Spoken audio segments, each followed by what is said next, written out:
اعوذ باللہ من الشیطان الرجیم، بسم اللہ الرحمن الرحیم۔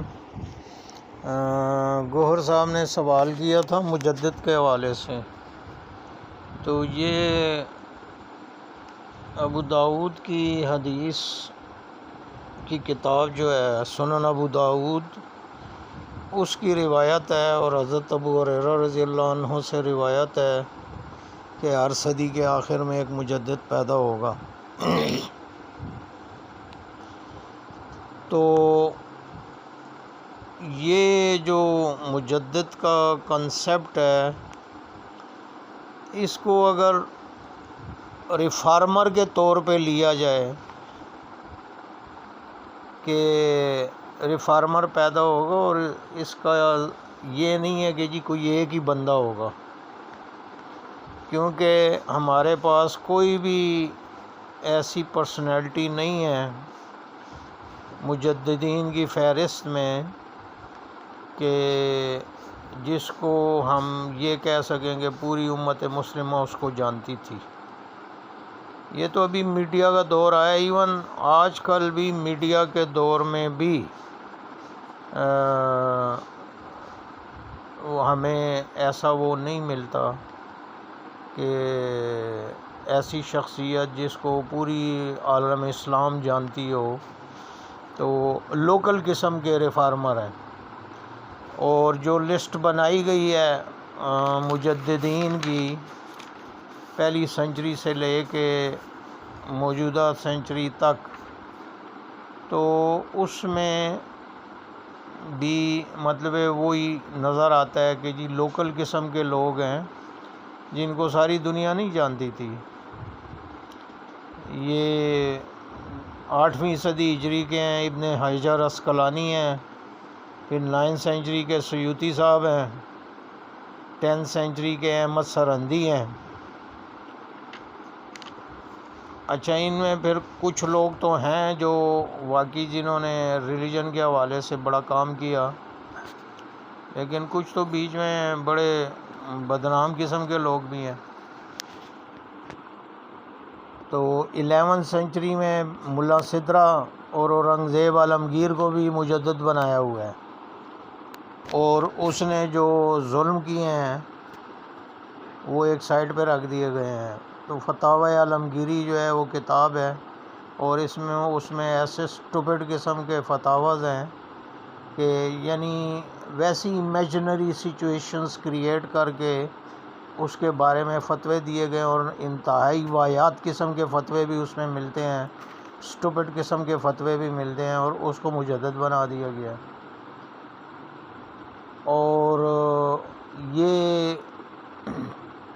پھر اس میں یہ ہے کہ جی فرقہ وارانہ بھی وہ ہے کہ یعنی تمام مجددین جو ہے ایک خاص پرٹیکولر فرقے سے ہیں، بیچ میں ایک دو ہیں، جیسے امام شافعی کو مجدد مانا گیا ہے 2 ہجری کا، پہلی ہجری کے جو تھے، پہلی سینچری کے عمر بن عبدالعزیز، حالانکہ اس نے کوئی کتاب شتاب نہیں لکھی ہے، لیکن اس کو ویسے مجدد بنا دیا گیا۔ بنو امیہ کا جو ہے وہ رولر تھا، اور نو ڈاؤٹ کہ اس نے بڑا عدل و انصاف سے کام کیا ہے، لیکن یہ کہنا کہ جی وہ مجدد ہے وہ بڑی کوشچنیبل بات ہے، اور اس نے کوئی بھی ریلیجن کے حوالے سے ایسی رائٹنگز نہیں چھوڑی ہیں کہ جس کو ہم کہہ سکیں کہ جی اس نے بڑا تجدید کا کام کیا ہے، یا پھر کوئی اسلامی سسٹم ہی پورا نیا فارمولیٹ کیا ہے اور اس کو نافذ کیا ہو۔ تو ایسی کوئی خاص بات ملتی نہیں ہے۔ اسی طرح امام شافعی ہیں، تو امام شافعی کے ساتھ ان کے دور میں اور بھی بہت سے دوسرے اسکالرز بھی موجود تھے، تو امام شافعی کو ہی کیوں جی مجدد کہا جائے، دوسرے بھی اسی پائے کے اسکالر موجود تھے، اور تو ان کو بھی ہم مجدد کہہ سکتے ہیں۔ تو بس یہ ایک فقہ کے امام تھے، اور جو اپنے علاقے میں جس علاقے میں یہ تھے اس علاقے میں مشہور تھے، اور لوگ اس کو فالو کرتے تھے، اور یہ ایک نیچرل پروسیس ہے، ساری دنیا میں اسی طرح جاری ہے۔ اب ظاہری بات ہے کہ ساؤتھ افریقہ کا بندہ آ کے ادھر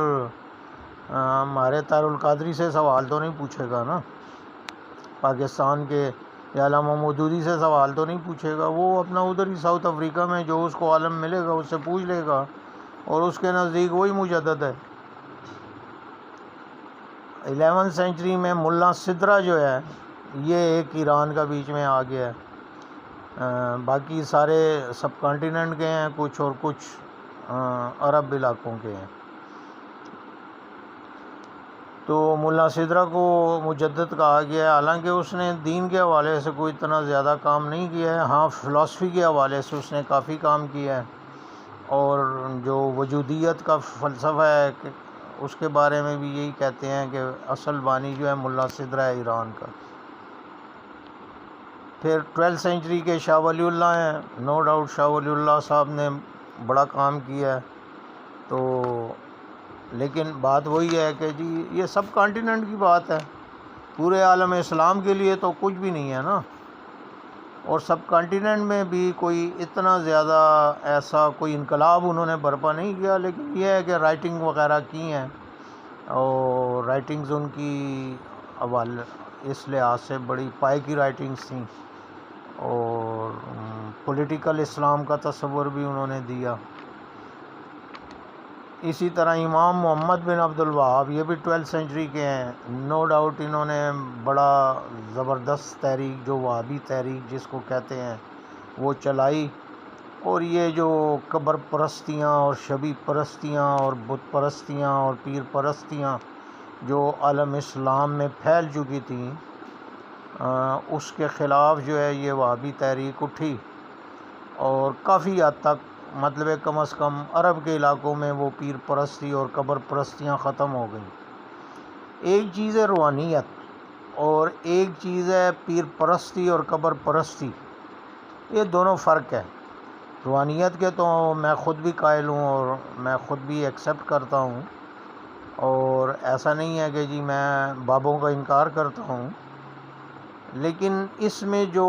غلط پریکٹسز ہیں وہ آج بھی جاری ہیں، تو وہ پھر جیسے ہر ایکشن کا ایک ری ایکشن ہوتا ہے، تو وہابی تحریک ایک ری ایکشن کے طور پہ جب اٹھی ہے تو اس میں پھر اس نے روحانیت کا انکار کر دیا، جو کہ اگین ایک غلط چیز تھی، کہ اگر آپ دین سے روحانیت نکال دیتے ہیں تو اس کی ساری اٹریکشن ختم ہو جاتی ہے۔ دنیاوی لحاظ سے تو پھر مغرب کا نظام بڑا زبردست ہے، ہم سے آگے ہیں وہ دنیاوی لحاظ سے، تو اگر آپ روحانیت نکال لیں گے دین سے تو پھر آپ لوگوں کو دین کی طرف راغب نہیں کر سکتے، کیوں کہ دنیاوی فائدہ تو مغرب کے نظام میں زیادہ ہے، تو لوگ دین کی طرف آتے ہی روحانیت کی وجہ سے ہیں، اور یہ سوکھا مطلب نمازیں پڑھنا، سوکھی نمازیں پڑھنا بغیر بے دلی کے، وہ جیسے اقبال نے کہا نا کہ تیرا امام بے حضور اور تیری نماز بے سرور، ایسے امام سے گزر ایسی نماز سے گزر،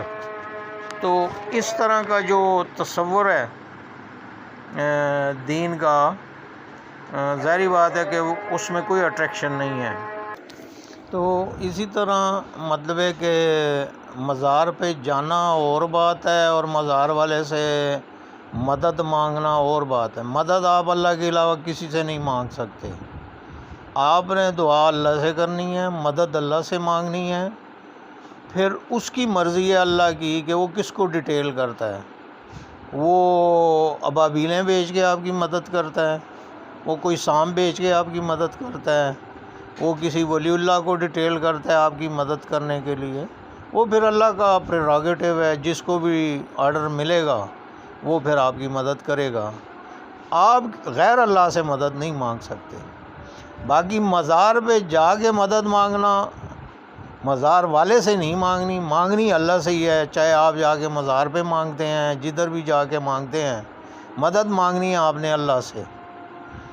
تو باقی اس وجہ سے آپ مزار میں جاتے ہیں کہ جی ٹھیک ہے، جگہ کا فرق پڑتا ہے دعا کا، اور اس کی دلیل بھی قرآن میں موجود ہے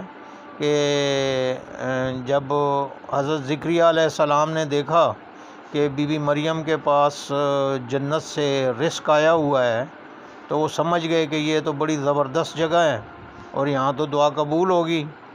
لہٰذا انہوں نے فوراً دعا کی۔ لیکن دیکھیں انہوں نے یہ نہیں کہا کہ اے مریم تو میری مدد کر، انہوں نے دعا اللہ سے ہی کی ہے، اور ادھر ہی اللہ نے اعلان بھی کیا اس دعا کی قبولیت کا۔ تو اسی طرح ہم اپنے گھر میں جو بیٹھ کے دعا مانگتے ہیں اور مسجد میں، ظاہری بات ہے فرق ہے۔ پھر ہمارے علاقے کی مسجد میں اور جو کولیکٹیو جامع مسجد ہے جہاں پہ مختلف 20 مساجد سے لوگ اکٹھے ہو کے جمعہ پڑھنے آتے ہیں، تو اس کا زیادہ ویلیو ہے۔ اور اسی طرح پھر اگر آپ جا کے بیت اللہ میں یا مسجد نبوی میں دعا مانگتے ہیں تو جگہ کا فرق پڑتا ہے، اس میں کوئی دوسری رائے نہیں ہونی چاہیے، اور جو روحانیت سے واقف نہیں ہے وہی اس چیز کا انکار کر سکتا ہے، اور اس کا دلیل بھی ہمارے پاس سنت کی کتابوں میں موجود ہے اس چیز کی، اور اس پر احادیث بھی ہیں، روایات موجود ہیں، اور قرآن سے میں نے ثبوت آپ کو دے دیا ہے کہ جگہ کا فرق پڑتا ہے۔ تو مطلب ہے کہ امام محمد بن عبد الوہاب کی تحریک جو تھی نو ڈاؤٹ ایک بڑی تجدیدی تحریک تھی، لیکن اس میں ریئیکشن آ گیا اور اس کی وجہ سے وہ بذات خود ایک فرقہ بن گئے، اور پھر وہیں سے پھر گڑبڑ شروع ہو گئی۔ پھر اسی 12ویں صدی کے شاہ عبدالعزیز کو بھی مجدد کہا جاتا ہے، شاہ ولی اللہ کو بھی مجدد کہا، اور ایک ہیں فضل حق خیر آبادی، اب یہ ان کو کوئی جانتے ہی نہیں ہیں، یہ اچھے مجدد ہیں۔ تو کہنے کا مطلب یہ کہ یہ لوکل قسم کے ہیں۔ تو اگر ہم مجدد سے ایک براڈ میننگ میں یہ لیں کہ ہر دور میں ریفارمرز، ایک ریفارمر نہیں، ریفارمرز، اور یہ اس روایت کو ڈسکس کرتے ہوئے علماء نے بھی یہ کہا ہے کہ مجدد کا میننگ پلورل لیا جا سکتا ہے، کہ یعنی ہر دور میں کچھ ایسے لوگ ضرور ہوں گے جو دین کو ریوائیو کرنے کی کوشش کریں گے، جو اس کی جو برے پہلو ہیں ان کو پوائنٹ آؤٹ کریں گے اور ان کو ٹھیک کرنے کی کوشش کریں گے۔ تو اس میننگ میں ٹھیک ہے بالکل، اور ہر دور میں لوگ آتے رہے ہیں، اور پھر ہم یہ کہہ سکتے ہیں کہ یہ جو پوری لسٹ بنی ہوئی ہے یہ بھی ان میں شامل ہیں، اور ان کے علاوہ بھی بہت سے لوگ ہوں گے جن کو ہم نہیں جانتے۔ اب ایجپٹ میں کن کن لوگوں نے کام کیا، اب ان میں صرف مفتی محمد ابدعو کا نام اس پوری لسٹ میں ہے، لیکن یہ تو نہیں ہے کہ صرف مفتی محمد ابدعو تھے۔ تو وہاں دوسرے بہت سے لوگ تھے جنہوں نے دین کے ریوائیول کے لیے کام کیا، اور مثلا سید محمد قطب، اور یہ جو سید احمد اور سید قطب اور محمد قطب جو بھائی تھے، اور یہ پورا گھرانہ جو ہے انہوں نے دین کے لیے بڑا کام کیا ہے، اور بڑی کتابیں لکھی ہیں، اور بڑی زبردست کتابیں لکھی ہیں۔ اسی طرح سعودی عرب میں اپنے علماء پیدا ہوتے رہے ہیں، انہوں نے کتابیں لکھی ہیں۔ تو احمد رضا خان بریلوی صاحب اب یہاں کے لوکل بندے ہیں، ان کو تو ایران میں کوئی جانتا ہی نہیں ہوگا، ہو سکتا ہے، یا ساؤتھ افریقہ میں چلے جائیں تو کوئی بھی نہیں جانتا ہوگا ان کو۔ تو لوکل حوالے سے یہ بڑے مطلب ورسٹائل رائٹر تھے، اور بڑی کتابیں انہوں نے لکھی ہیں۔ تو اگر مجدد کے میننگ کو براڈر سینس میں لیا جائے کہ ریفارمرز ہر دور میں پیدا ہوتے رہیں گے، اور اس کی ریزن ہے اگر آپ سب کانشس کے فنکشننگ کو سمجھیں، جو کولیکٹیو سب کانشس ہوتا ہے، تو باقی دنیا کے تمام مذاہب میں ایک آنے والے کا تصور ہے، اور اسلام میں 2 آنے والوں کا تصور ہے، ایک حضرت عیسیٰ علیہ السلام کا ہے اور ایک ہے امام مہدی کا۔ تو اگر ہم کولیکٹیو سب کانشس کی بات کریں سائیکالوجی کے حوالے سے، تو باقی تمام قوموں میں کولیکٹیو سائیکالوجی کے حوالے سے کولیکٹیو سب کانشس میں ایک امید کا پودا لگا ہوا ہے، اسی لیے دوسری قوموں میں ریفارمرز بہت کم پیدا ہوتے ہیں۔ اور جو ہمارا دین ہے، دین اسلام، اس میں چونکہ کولیکٹیو سب کانشس میں دو امید کے پودے لگے ہوئے ہیں، ایک حضرت عیسیٰ علیہ السلام کا اور ایک امام مہدی کا، تو یہی وجہ ہے کہ اسلام کے اندر زیادہ ریفارمرز پیدا ہوتے ہیں۔ مسلمانوں میں ریفارمرز جو ہے ہر دور میں پیدا ہوتے رہے ہیں اور انہوں نے کاؤنٹر کیا ہے، جو غلط چیزیں تھیں ان کو کاؤنٹر کیا ہے، یا اس وقت کے جو چیلنجز ہوتے تھے ان کو علمی بنیادوں پر رد کیا گیا ہے۔ تو یہ ہے اوورآل مطلب مجدد کا تصور۔ تو بالکل اگر اس معنی میں لیا جائے تو ٹھیک ہے، لیکن اگر یہ کہا جائے کہ بس جی کوئی ایک ہی بندہ ہوتا ہے جو ہر سنچری کے اینڈ پہ پیدا ہوتا ہے، تو پھر وہ لسٹ بنانی مشکل ہے، کیونکہ یہ جو لسٹ بنائی گئی ہے تاریخ میں یہ سارے لوکل قسم کے لوگ ہیں،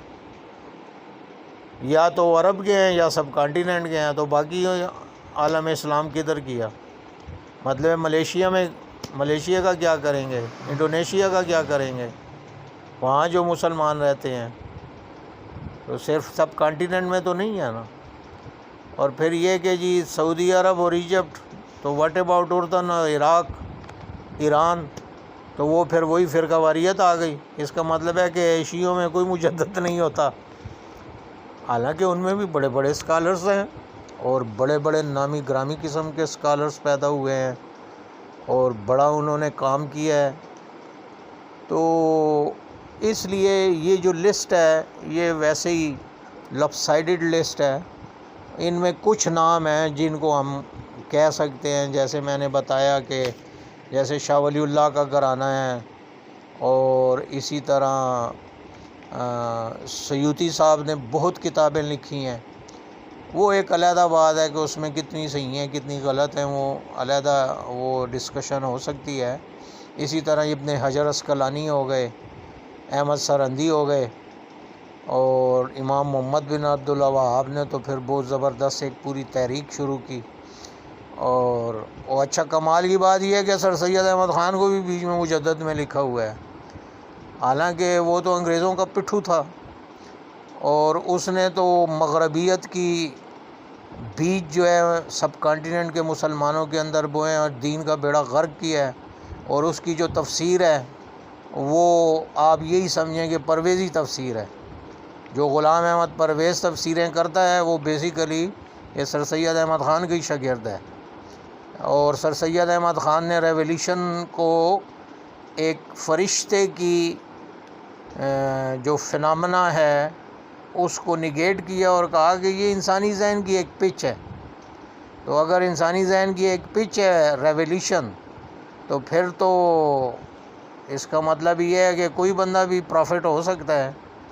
جبکہ اسلام میں یہ کنسیپٹ نہیں دیا گیا اور یہ قرآن کے خلاف کنسیپٹ ہے۔ اسی طرح فرشتوں کے حوالے سے اس کے جو ہے جس پرویز اعتراضات کرتا ہے،